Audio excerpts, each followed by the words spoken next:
नमस्कार भारत, नमस्कार साथियों। मैं मुकेश परिहार यूथ एकेडमी के यूट्यूब चैनल पर आपका हार्दिक अभिनंदन करता हूं, स्वागत करता हूं, वंदन करता हूं।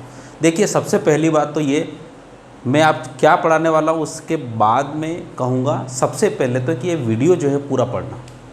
हम यहाँ पे ग्रामीण बैंक, क्षेत्रीय ग्रामीण बैंक जो है आरआरबी है, उस आरआरबी के बारे में हम पढ़ने वाले हैं। और आरआरबी का जो आज का पेपर है, पेपर कौन सा है? 2019 का पूरा वीडियो देखना। अगर नहीं देखना हो तो यहीं पे बैक करके ना कहीं पर देखना, अब मत देखना वीडियो, क्योंकि सबसे इम्पोर्टेंट यहाँ पे क्या, हमारा मेन उद्देश्य ये रहता है कि आपका सिलेक्शन बेस्ड है। और यहाँ पे आप वीडियो को ऐसे देखते हो स्किप करके। मैं तो कह रहा हूँ कि देखिए मत वीडियो, अपने आप को विचलित ही मत करिए, क्योंकि कोई भी चीज़ आपको सिलेक्शन तभी दे सकती है जब किसी एक के ऊपर आप 100% फेथ के साथ जुड़ो। बस मेरा तो एक ही विश्वास, कोई बात नहीं।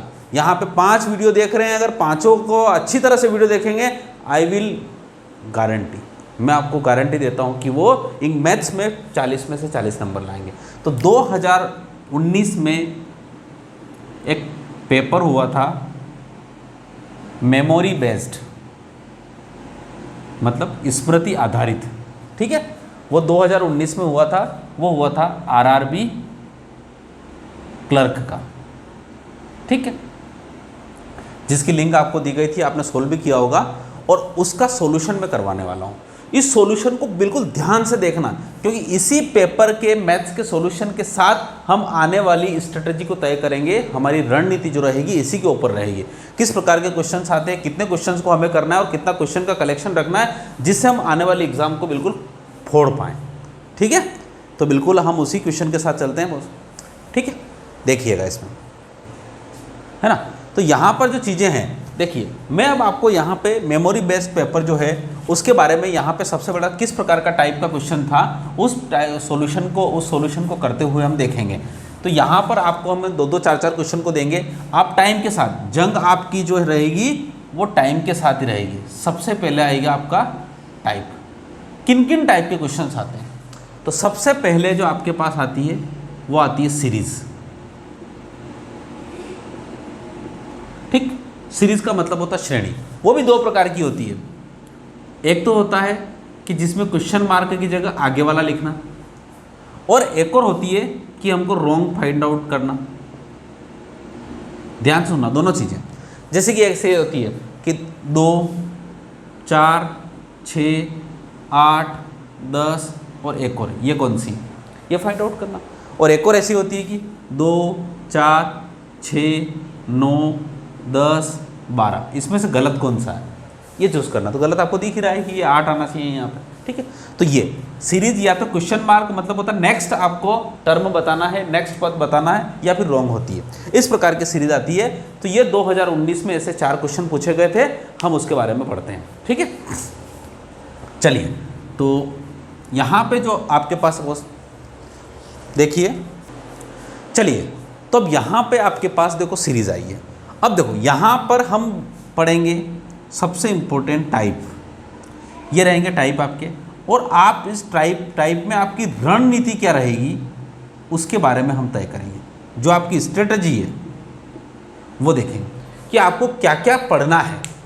देखिए, अब इस स्ट्रेटजी में जब भी हमें रॉन्ग सीरीज आती है या हमें कोई क्वेश्चन, इस पेपर को सॉल्यूशन में मैं पूरा टाइम लूँगा और एक एक पल देखना इसको, तभी आपको आनंद आएगा। देखिए इसमें सबसे इंपॉर्टेंट है, जब भी हम रॉन्ग सीरीज देखते हैं तो सबसे पहली चीज़ को, ऑप्शन को भी जरूर देख लीजिएगा, क्योंकि आपके पास यहाँ पे लिखे हुए हैं 60 टर्म और ऑप्शन होते हैं 5। इसका मतलब होता है 2 तो उत्तर होंगे ही नहीं, तो उन 2 के ऊपर अपने को कम मेहनत पड़ना पड़े। दैट मीन्स वो 2 तो सही है, वो 2 तो क्या है, 101% सही है। तो इसलिए हमको चीज़ें ज़्यादा पढ़ना नहीं पड़ेगी, ठीक है। तो ये सीरीज में सबसे इंपॉर्टेंट यही चीज़ है कि आपकी ये जो चीज़ है उसमें ऑप्शन को देखिए, पहली चीज़। तो दूसरी चीज़ होती है कि आपका प्लस माइनस बहुत फास्ट होना चाहिए। यानी प्लस माइनस के बारे में बात करूं तो आपकी 9 टैबलेट बहुत फास्ट होना चाहिए। इन 9 टैबलेट के लिए मैंने पूरी तरह से आपको पूरा वीडियो बना रखे हैं, ठीक है। इसको भी हम अलग से अभी रणनीति करके लाएंगे, कोशिश करेंगे, क्योंकि आपको अगर यहाँ पे अपनी करनी है तो मेरे साथ रह के आप करेंगे तो हो सकता है हम वीडियो लेके आए जहाँ पर आप अपनी प्रैक्टिस कर पाओ। तो 9 टैबलेट्स के बारे में। अब यहाँ पे देखो 1, 2, 5, 16, 65, 328, 1957। इसमें अब अगर हम ऑप्शन को देखें तो ऑप्शन में 5, 328, 16, 19 मतलब पहला और दूसरा, यानी ये दोनों टर्म सही है। यानी इसका मतलब होता है 1 और 2 सही है। अब देखो जब भी इस प्रकार की चीज़ें हो, सबसे पहली बात तो एक और चीज़ कि आपको इसकी रणनीति में एक और चीज़ याद करनी है कि सीरीज जो होती है, देखो इसके स्क्रीनशॉट जरूर ले लेना लास्ट में। सीरीज जो होती है उसका कलेक्शन आपके पास होना चाहिए, ठीक है। कलेक्शन कैसे होता है कि जितनी भी श्रेणी होती है उसका कलेक्शन अगर आपके पास रहेगा, यानी जैसे कि ये श्रेणी आई 4, तो इससे बैंक में रिलेटेड पिछले 5 सालों में जितनी भी श्रेणी आई है तो यहां पे सीरीज का कलेक्शन का मतलब होता है कि आपके पास जैसे कि पिछले सालों में जो भी सीरीज आई हो, पिछले सालों में बैंक में आई है, बैंक प्री हुआ है, बैंक के सारे प्री, जैसे आईबीपीएस में जो नेशनलाइज बैंकों के लिए प्री होता है वो होता है, एसबीआई का होता है, उसके बाद क्लेरिकल का, ऑफिसर का, वो सारे होते हैं। तो IBPS clerk, SBI clerk, IBPS officer, SBI officer, उन सब के कलेक्शन को, उन सीरीज को कलेक्शन रखें, जिससे हमें क्या मिलेगा, लॉजिक मिलेंगे। और जनरली लॉजिक जितनी भी सीरीज आती है उसमें से कम 3 लॉजिक, जैसे 5 सीरीज आई तो 3 लॉजिक कम से कम उसमें रिपीट रहेंगे, ठीक है। और यही आते हैं। देखो जब तक हम एक्स्ट्रा मेहनत नहीं करेंगे तब तक कुछ नहीं होता। ये सारी रणनीति को मैं आपको बता रहा हूँ, रणनीति जो होती है वो 40 में से 40 कैसे लाएंगे वो पूरा है। ये वीडियो को पूरी तरह से देखना, मजा आ जाएगा आपको। तो यहाँ पर देखिए ये लॉजिक, अब 1 से 2 हुआ तो या तो 1 से 2 जुड़ के हुआ, या फिर 1 में 1 का गुणा करके 1 जोड़ा इससे हुआ, या फिर 1 के वर्ग को जोड़ा। सो मेनी रीजंस, पर ये एक थोड़ी बता पाएगा। हम यहाँ पे 2 से 5 हुआ, अब 2 से 5 कितने हो सकता है, 3 जुड़ा। तो देखो यहाँ पर 1 जुड़ा, ठीक, यहाँ पे कितना जुड़ा, 3 जुड़ा, यहाँ पे कितना जुड़ा। अब एक और चीज़ है, आपको प्लस माइनस बहुत फास्ट होना चाहिए सीरीज में, क्योंकि आपको पता है एक क्वेश्चन को करने के लिए हमें 30 सेकंड से ज़्यादा नहीं मिलते। मैं फिर बता रहा हूँ आपको, 22.5 मिनट मिलेंगे हमको 40 क्वेश्चन करने के लिए, यदि आप रीजनिंग के लिए भी 22.5 मिनट मानते हो। पर पूरा कंपोजिट टाइम रहता है। हो सकता है रीजनिंग का टफ आए, मैथ्स सरल आए, या मैथ्स टफ आए, रीजनिंग करना है, तो जहाँ पर हमें अपने समय को एडजस्टमेंट भी करना है। इसलिए आप ध्यान रखिएगा, आपके जोड़ घटाव फास्ट। 16 में से 5 गए तो कितना बचा, 11। अब यहाँ पे अब आपको ये पता लग रहा है कि अरे यहाँ से 2 जुड़ा, यहाँ से फिर कितना जुड़ा, 8 जुड़ा, तो मज़ा नहीं आ रहा है, ठीक है। अब वो नहीं मज़ा आ रहा है तो क्या हो रहा है, 1 में 1 का गुणा किया और 1 जोड़ा, 2 हो गया। 2 में 2 का गुणा किया और 2 कितना जोड़ा, 1 जोड़ा, 5। हाँ यहाँ तक ठीक है। तो इसका मतलब होता है 5 में 3 का गुणा किया और 1 जोड़ा, यहाँ तक भी ठीक है। तो इसका मतलब होता है अगर यहाँ तक ठीक है तो आगे चलेगी। तो भी देखो 16 चौक 64 और 1 65, इसका मतलब होता है यहाँ पर भी ठीक है। अब यहाँ पे देखो 65 में आप गुणा करो कितना, 5 का, तो 65 5 कितना होता है, 5 5 25, 6 5 30, मतलब 325। 325 में 1 जोड़ा का कितना हुआ, 326 हुआ। पर ये 328 है, ये गलत है तो आगे नहीं चलेगी। आगे नहीं चलेगी तो इसका मतलब होता है इस 326 में मैं गुणा करूँ कितना, 6 का, और 1 जोड़ो तो 6 6 36, और उसके बाद आपका जो होता है 32 छंग कितना होता है, 192 और 195, और उसके बाद 1 जोड़ूँ तो 1957। इसका मतलब ये हुआ कि मेरी इस सीरीज़ में लॉजिक ये चल रहा है, और 327 के 28 की जगह कितना आना चाहिए, 326 आना चाहिए। अब परीक्षा में ये थोड़ी पूछता है कि कितना आना चाहिए, परीक्षा तो ये पूछती है कि आपको 328 गलत है कि सही है। तो 328 गलत है, यानी इन सब में से कौन सा गलत है, 328। छोटी तो अब ये लॉजिक मैंने जीवन में अगर पहली बार कहीं देखा होगा तो मैं यहाँ पे लगाने की हिम्मत कर सकता हूँ, नहीं तो नहीं कर सकता हूँ। तो बहुत सारे लॉजिक आते हैं, बस कोशिश करिए कि लॉजिक को, इन सीरीज़ को आप इकट्ठे रखिए, ठीक है। बिल्कुल हम इसी प्रकार से सीरीज में चलते रहेंगे। दूसरी सीरीज है, अब 4 के बाद आया आपके पास 11, तो 4 के बाद 11, 7 जुड़ा, 11 के बाद 25 आया। तो वो सीरीज भी देखो, जब सीरीज में बहुत ज़्यादा बढ़ाव नहीं हो रहा है तो इसका मतलब होता है जोड़ घटाव से काम चल सकता है। जब सीरीज में बहुत ज़्यादा बड़ा हो रहा है, देखो यहाँ पे डायरेक्ट 19 था तो गुणा का इस्तेमाल जरूर किया होगा भाई, छोटी सीरीज को भी प्रकृति होती है उसकी। तो 4, 11 के बाद 25 कब हुआ, 25 में 11 में क्या जोड़ा जाए कि 25 हुआ, 14 भाई, 14 जोड़ा, 7 दूनी 14 हो सकता है यही चल रहा हो। आगे चलते हैं। 25 में 46, भाई 25 के बाद 46 कब हुआ? 25 दूना 50, 21 हुआ। अरे भाई 7, 14 और 25 में 21 जोड़ा तो कितना हुआ? 46 हुआ। अब उसके बाद यहाँ पे होना चाहिए 28, भाई पहाड़ा जुड़ रहा है देखो। 7, 14, 21, 28, 28 जोड़ेंगे तो इसका मतलब हुआ यहाँ पे हो रहा है गुरु को 8, 14, 6, 7, तो एक जोड़ घटाव फास्ट होना चाहिए 28, तो यहाँ पर होना चाहिए 35 होना चाहिए, तो 35 भी हो रहा है, तो 5, 9, 10 नहीं, फिर 109 हो रहा है। ठीक, अगर यहाँ 35 है तो साक्षांक कितना होना चाहिए? 42, और जब 42 में 9 जोड़ेंगे तो 151, इसका मतलब होता है 129 गलत है और 129 की जगह 109 होना चाहिए। देखिए कई सारी जो सीरीज होती है वो सीरीज जो होती है वो माइनस की सीरीज भी काम आ जाती है। तो सीरीज के लिए हमें क्या मेहनत करना है? देखिए जो भी हम आपको टाइप बताएंगे यहाँ पे टाइप के बारे में, ये 4 सीरीज के जो क्वेश्चन है इसके लिए मेहनत क्या करना है कि सीरीज के जितनी भी जगह हो उनको एक साथ रखिए और उनको रोज देखो मैं कह रहा हूँ, फिर आपको रणनीति अपनाना पड़ेगी। आप ना तो वीडियो देखिए, अभी थोड़ा सा अपने आप को, जो आपका यूट्यूब वीडियो है, बहुत सारे वीडियो रोजाना आते हैं, उनके नोटिफिकेशन बंद कर दिए, जहाँ जिसकी ज़रूरत होती है वही काम करिए। आपको लगता है कि देखो मैं अभी आपको देखो होता है जीए की वीडियो भी भेज रहे हैं हम, आपको लगता है जीए की वीडियो नहीं पढ़ना तो मत पढ़िए अभी, आपको जहाँ कॉन्सेंट्रेट करना है क्लियर वहीं करिए। आपके व्हाट्सअप स्टेटस ने, व्हाट्सअप ने, सारी चीज़ें अभी बंद कर दीजिए। ध्यान रखिएगा, एक चिड़िया की आंख की तरह आप नंबर करिए, मज़ा आ जाएगा। तो ये आपकी सीरीज हो गई, ठीक है। अब उसके बाद आपके पास आता है ये 84, 96। एक और चीज़ मैं बता दूं आपको कि ये जो हम पढ़ रहे हैं, बैंक की अगर आपने तैयारी कर ली गणित और रीजनिंग की, तो दुनिया की कोई ताकत आपको ऐसी कोई एग्ज़ाम में कभी भी पीछे नहीं छोड़ पाएगी जिसमें गणित और रीजनिंग आती है, ठीक है। अब आगे चलते हैं, क्वेश्चन नंबर 3 है ना, 84। अब देखो ये अल्टरनेट सीरीज दिख रही है, 84 के बाद 83 आया, 83 के बाद 82 होना चाहिए और 82 के बाद 81। चलो पूछ लेते हैं किससे, इससे पूछ लेते हैं। 96 के बाद 95 आया, 95 के बाद 94 आया, इसका मतलब होता है यहाँ गलती है और यहाँ होना चाहिए 82, ठीक है। दिख रहा है सीरीज बड़ी सरल आती है, देखते ही ऐसे लगता है कि कठिन होगी पर नहीं सरल, ठीक है। तो इस प्रकार से ये 3 सीरीज हो चुकी है। आगे चलते हैं हम आगे, तो यहाँ पे क्या हो रहा है 3, 5, 3 के बाद 5 कब आया? 2 जोड़ने पर। 5 के बाद 8 कब आया? 3 जोड़ने पर, ठीक है। 8 के बाद 17 कब आया?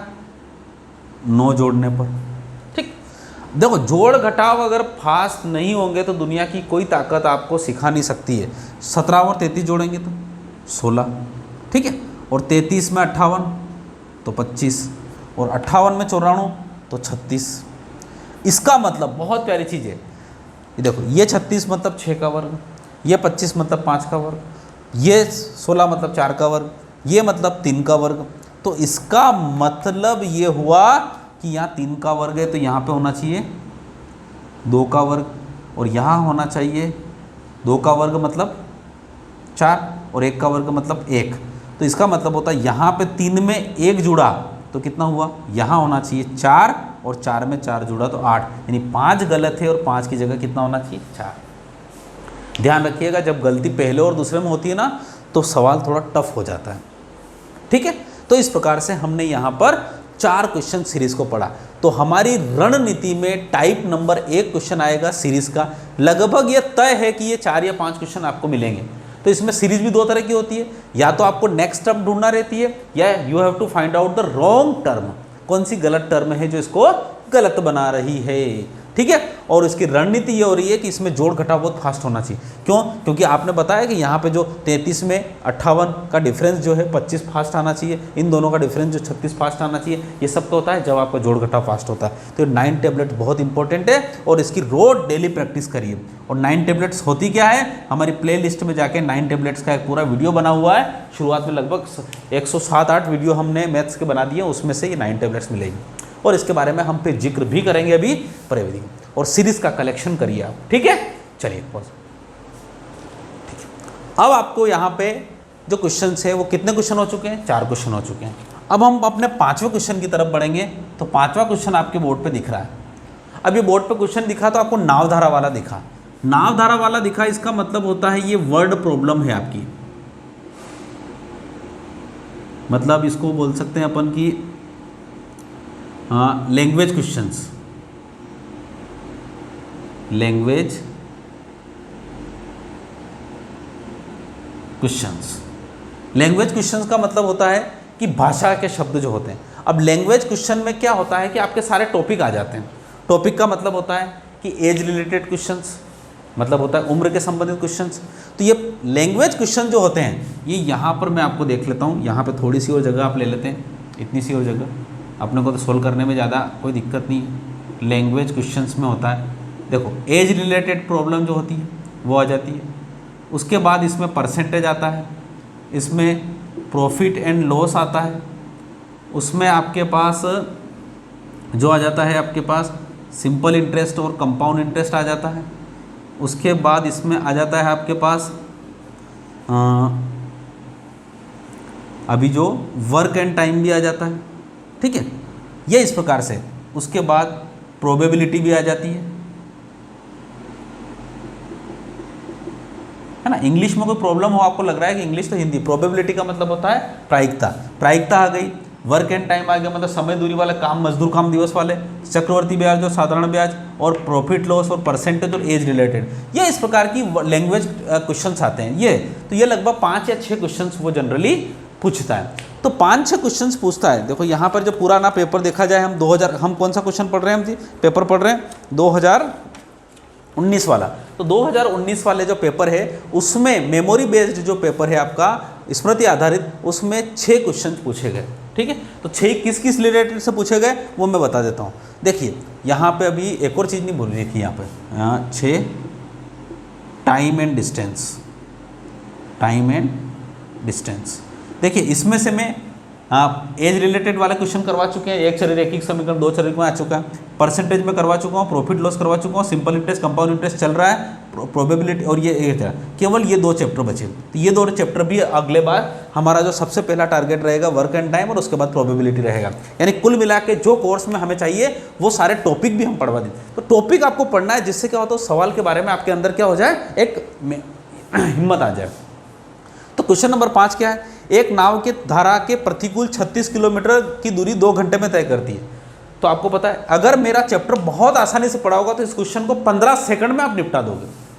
कितने सेकंड में? 15 सेकंड से ज़्यादा नहीं लगेगा। और मैं तो कह रहा हूँ कि आपको यहाँ ना बिना पेन कलम चलाए चलोगे। पर ध्यान रखिएगा, मैं आपसे वादा करता हूँ कि यहाँ पर अगर आपको 40 में से 40 नंबर लाना है तो प्लीज़ ये टाइम एंड डिस्टेंस वाला जो चैप्टर है ये इसको पूरी तरह से करना, नहीं तो मैं आपकी कोई हेल्प नहीं कर पाऊँगा, ठीक है। क्योंकि हमें अब यहाँ पे अगर मैं करवाने के लिए बैठूँ तो 36 किलोमीटर की दूरी 2 घंटों में तय करता है। आपको मैंने बताया था 10 किलोमीटर, 6 किलोमीटर, 16 किलोमीटर और 4 किलोमीटर, ऐसा बताया। शांत जल में नाव की चाल, धारा की चाल, धारा की अनुकूल दिशा में नाव की चाल, धारा की प्रतिकूल दिशा में नाव की चाल, ये 4 बोलने के लिए बार बार कहा था मैंने। तो उसने क्या कहा है, और इन दोनों को जोड़ के 2 का भाग दो तो ये प्राप्त होगा, इन दोनों को घटाने पर 2 का भाग देंगे तो ये प्राप्त होगा, इन दोनों को जोड़ेंगे तो ये होगा, इन दोनों को घटाएंगे तो ये होगा। पता है, शांत जल में नाव की चाल, धारा की चाल, धारा की दिशा में नाव की चाल, धारा की विपरीत दिशा में नाव की चाल, हो गया काम खत्म। तो यहाँ पे 36 किलोमीटर की दूरी 2 घंटों में तय करता है। तो अगर 36 किलोमीटर 2 घंटे में तय करता है तो 36/2 कितना होता है, 18। इसका मतलब होता है 18 किलोमीटर की दूरी 18 किलोमीटर पर आवर उसकी चाल हो जाएगी, किसकी, प्रतिकूल दिशा में। तो प्रतिकूल को नीचे लिखते हैं यहाँ पे 18 किलोमीटर पर आवर। अरे 20 सेकंड का सवाल है तो क्या आपको बता रहा हूँ। उसके बाद क्या हो रहा है, धारा के अनुकूल दिशा में 66 किलोमीटर की दूरी 3 घंटे में तय करता है। तो चाल कितनी हो जाएगी, चाल बराबर दूरी बटे समय, दूरी कितनी है 66, समय कितना है 3, 66/3 मतलब होता है 22, ठीक। अब क्या कह रहा है वो, शांत जल में नाव की चाल ज्ञात कीजिए। शांत जल में नाव की चाल मतलब ये पूछ रहा है और ये नहीं पूछ रहा है। फिर से बता रहा हूँ मैं आपको, ये और ये रहा, और ये रहा।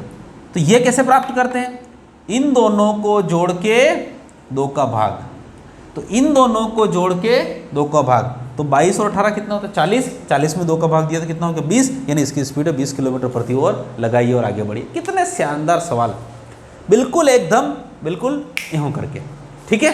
तो आशा करता हूँ कि सवाल समझ में आया। पर ध्यान रखिएगा, अगर आपको लग रहा है कि यहाँ पे जो चीज़ें मैं समझा नहीं पा रहा हूँ या फिर आपको समझ में नहीं आ रही है तो प्लीज़ इस चैप्टर को पढ़िए। ये चैप्टर मैंने बहुत अच्छी तरीके से पढ़ा रखा है और नावधारा का तो पूरा एक चैप्टर है, जाइए मज़ा आएगा उसमें, ठीक है। चलिए आगे हम पढ़ते हैं हमारे पास अगले क्वेश्चन की तरफ। क्वेश्चन नंबर कितना 6। जब हम जाएंगे क्वेश्चन नंबर 6 की तरफ तो यहाँ पर क्या हो रहा है, ये अगला जो क्वेश्चन है वो इससे रिलेटेड है, वर्क एंड टाइम से रिलेटेड।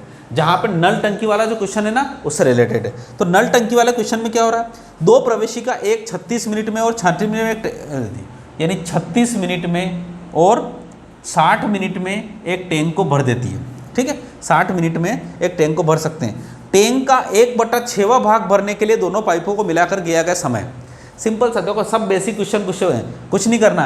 ए किसी काम को अगर एक्स या एक नल किसी काम को x मिनट में कर सकता है या x मिनट में भर सकता है, b उसी को y मिनट में भर सकता है, तो दोनों मिलकर उस टंकी को कितने मिनट में भरेंगे, तो x गुणित y अपान x प्लस वाई।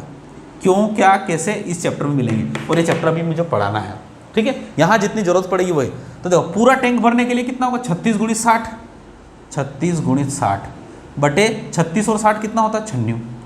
ये समय लगेगा पूरा टैंक भरने में, पर मुझे टैंक कितना भरना है 1/6। इसका मतलब होता है समय भी मुझे 1/6 लगेगा। बस खत्म, सवाल खत्म हो गया साहब।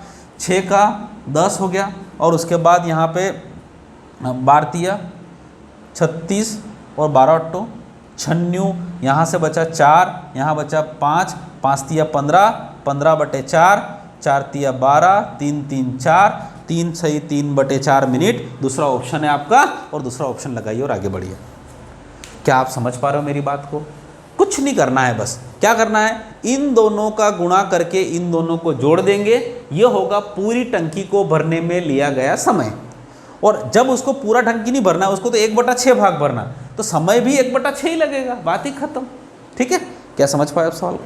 छोटे छोटे सवाल है ना, तो ये वर्क एंड टाइम से सवाल हो गया। देखिए मैंने जो चैप्टर बताया उन्हीं से क्वेश्चन आ रहे हैं। अभी और आगे चलते हैं हम हमारे पास क्वेश्चन की ओर। चलिए अब हम चलते हैं क्वेश्चन नंबर 7 की ओर।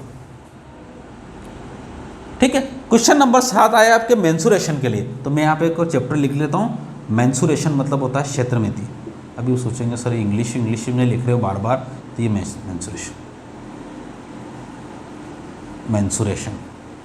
मेंसुरेशन का मतलब आप ध्यान रखिएगा, मैंने अपने जीवन का सबसे प्यारा चैप्टर, देखिए मैं कोशिश करता हूँ हर चैप्टर को मेरे जीवन का सबसे अच्छा चैप्टर बताऊँ और हमेशा अपडेट रहने की कोशिश करता हूँ। तो आप भी क्षेत्रमिति को देखिए, क्षेत्रमिति को मैंने बहुत अच्छी तरीके से बताया। और एक बात ध्यान रखिएगा, बैंकिंग पॉइंट ऑफ व्यू से आपको ज़्यादा टेंशन लेना नहीं है। बैंकिंग पॉइंट ऑफ व्यू से आपके त्रिभुज, चतुर्भुज और वृत्त को ही पढ़ाया जाता है, बस इससे ज़्यादा सवाल नहीं आते हैं। घन, घनाभ, बेलन, शंकु, गोला, ये सारे सवाल जनरली बैंक में आज तक नहीं पूछे गए, इसलिए आप उसके ऊपर ज़्यादा मेहनत भी मत करना। क्षेत्रमिति में केवल त्रिभुज, चतुर्भुज और वृत्त को पढ़ लेना। ठीक है, बहुत प्यारी चीज़ है। अगला सवाल यूँ करके, क्वेश्चन नंबर कौन सा 7। यदि पहले वृत्त की परिधि 132 सेंटीमीटर, पहला वृत्त मतलब ये रहा, इसकी परिधि कितनी है, परिधि को ये बोलते हैं circumference, circumference of a circle 2πr। 2πr कितना दे रखा है 132 सेंटीमीटर। ठीक, और उसकी दूसरे वृत्त की परिधि कितनी है, दूसरा वृत्त ये रहा 2πr2। ठीक है, 110 सेंटीमीटर। ठीक, तो क्या करना है, दोनों वृत्तों के क्षेत्रफल के मध्य का अंतर ज्ञात करिए। हो सकता है ये ऐसा हो, इस प्रकार से, तो इनके बीच के क्षेत्रफल निकालना है। मतलब आपको पता है बड़े वृत्त में से छोटे वृत्त का क्षेत्रफल घटा दोगे तो ये आ जाएगा, भाई ये आ जाएगा ना, ये सॉरी ये वाला। तो आपको क्या निकालना है, इसका क्षेत्रफल निकालना है। इसको वलय का क्षेत्र भी बोल सकते हैं, कैसे बोल। तो अब आप सोचो, अब इसके लिए क्या निकालना, बड़े वृत्त का क्षेत्रफल कितना होता है πr1², छोटे वृत्त का क्षेत्रफल कितना होगा πr2² माइनस, बस यही इसका आंसर है। अब आप सोचो कि वृत्त की परिधि होती है 2πr, वृत्त का क्षेत्रफल होता है πr² और उसके दोनों क्षेत्रफलों का अंतर निकालना मतलब नहीं, यानी you have to find out r1। Sir एक बात बताऊं, इस चैप्टर को जब मैंने पढ़ाया होगा और अगर आप इस पढ़ने के बाद अगर इस चैप्टर को देखोगे तो आपको आनंद आएगा, और इतना आनंद आएगा कि इस सवाल को आप 30 सेकंड के बीच में फोड़ दोगे। ठीक है, आपको पता है मैंने आपको बताया था 22/7 इज इक्वल टू होता है वृत्त की परिधि बटे व्यास होता है, और 22 का पहाड़ा जो होता है वो परिधि होता है और 7 का पहाड़ा व्यास होता है। ये बताया था मैंने आपको, आप ध्यान से सुनिए। तो देखो 22 का पहाड़ा अगर 132 जाने के लिए कितना लगता है, तो लिखो 22 × 132 कितना होता है 22 छंग 132, तो 7 5 कितना होगा 35। इसका मतलब होता है R1 बराबर हो जाएगी 35, 35/2। सॉरी फिर से देखो, फिर से यहाँ पे 22 छंग कितना होगा, 22 छंग कितना होगा, देखो 22 छंग 132, 6 बार हो रहा है, तो 7 छंग कितना होगा 42, 42 उसका व्यास होगा, तो त्रिज्या कितनी हो जाएगी 21, तो ये 21 का वर्ग, ये पाई कॉमन निकाल लिया माइनस। ठीक है, अब यहाँ पे R2 बची, 22 5 110 होता है, 22 5 110 हुआ, तो 7 5 कितना होगा 35, 35 उसका व्यास होगा, तो त्रिज्या उसकी आधी होती है, तो 35 का आधा 7.5।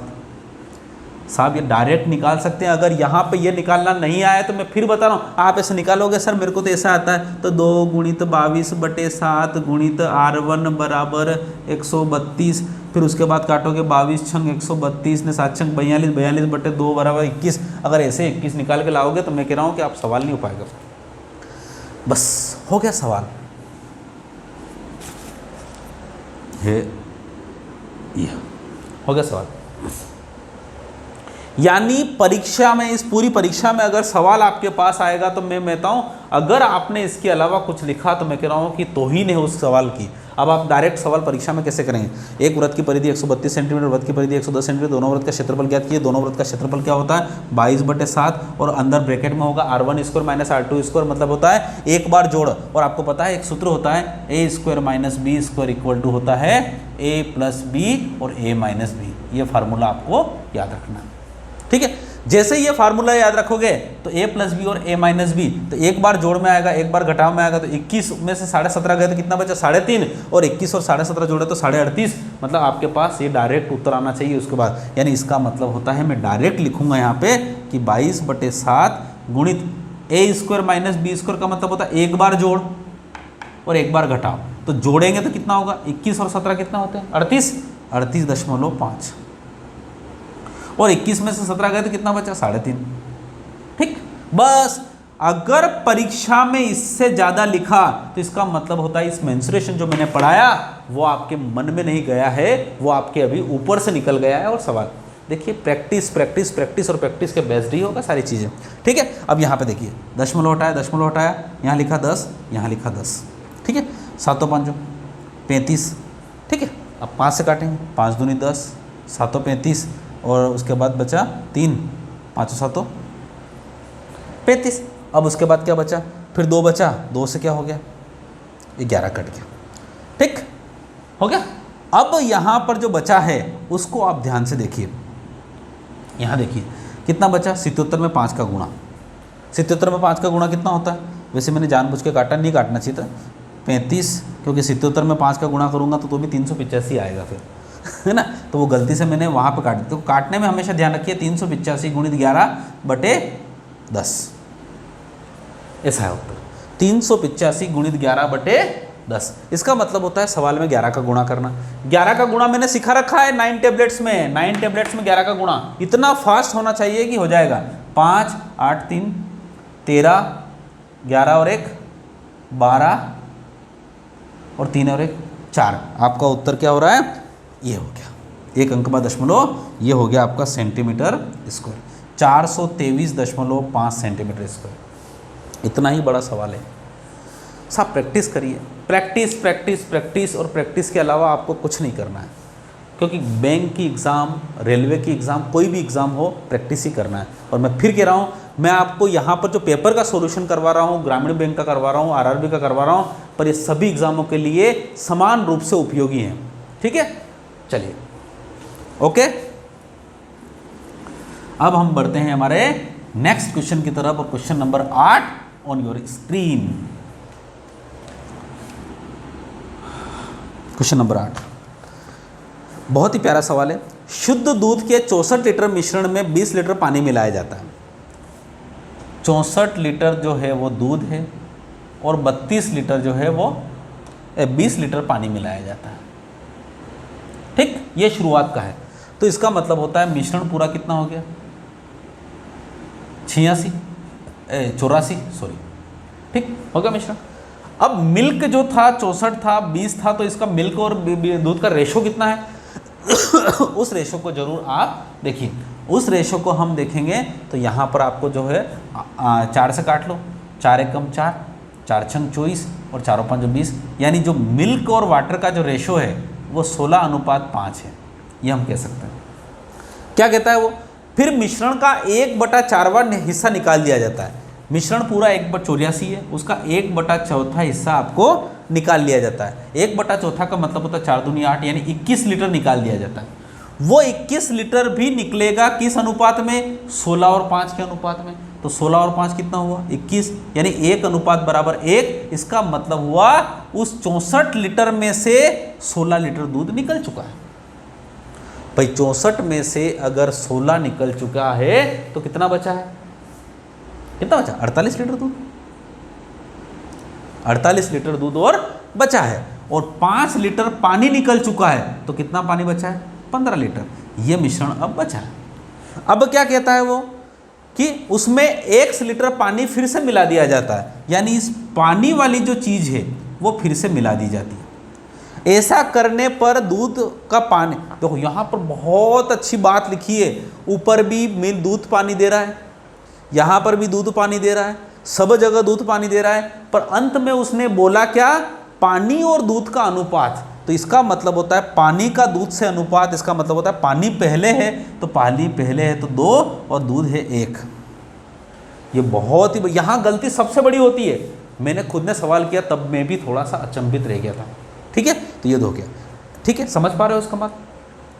तो इसका मतलब ये हुआ यहाँ पे कि पानी का दूध से अनुपात 1:2 है। तो यहाँ पर जो सॉरी पानी का दूध से अनुपात, तो शुरू में क्या लिखा है, पानी, तो पानी कितने अनुपात का, 1, और दूध के कितने अनुपात का, 2। ये समझ पा रहे हो। अब इस पूरी प्रोसेस में, प्रोसेस यहाँ पे भी थी। सवाल बहुत सरल है, ज़्यादा कुछ नहीं है, बिल्कुल बेसिक भी है, बिल्कुल बेसिक है। यहाँ पे कोई फार्मूला नहीं लगाना, कुछ ट्रिक नहीं लगाना है, आपके घर का सवाल है।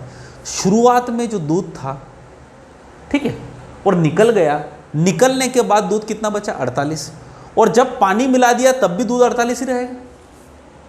भाई एक चीज़ है, यहाँ से लगाकर यहाँ तक का जो क्रम है वो यहाँ से देखो, ये क्रम 48 लीटर दूध और 15 लीटर पानी रहा। कुछ पानी मिला दिया मैंने, माना कि 1 लीटर मिला दिया, तब मेरा अनुपात कितना हो गया, 2:1। इसका मतलब होता है यहाँ से मेरा क्या नहीं बदला है, क्या नहीं बदला है, दूध नहीं बदला है। तो ये 48 किसके अनुपात के बराबर है, 2 के बराबर। अगर 48 2 के बराबर है तो 1 किसके बराबर होगा, 24 के बराबर। यानी ये 1 किसके बराबर होगा, 24 के बराबर। अगर 1 24 के बराबर है तो शुरुआत में दूध कितना था, 15, और अब कितना हो गया, 24। इसका मतलब होता है 9 लीटर यहाँ पे पानी मिला दिया। शुरुआत में पानी कितना था, 15, और अब कितना है पानी, 24, यानी 9 लीटर पानी मिला दिया, यानी इसका उत्तर होगा 9 लीटर। बहुत सिंपल सा सवाल है।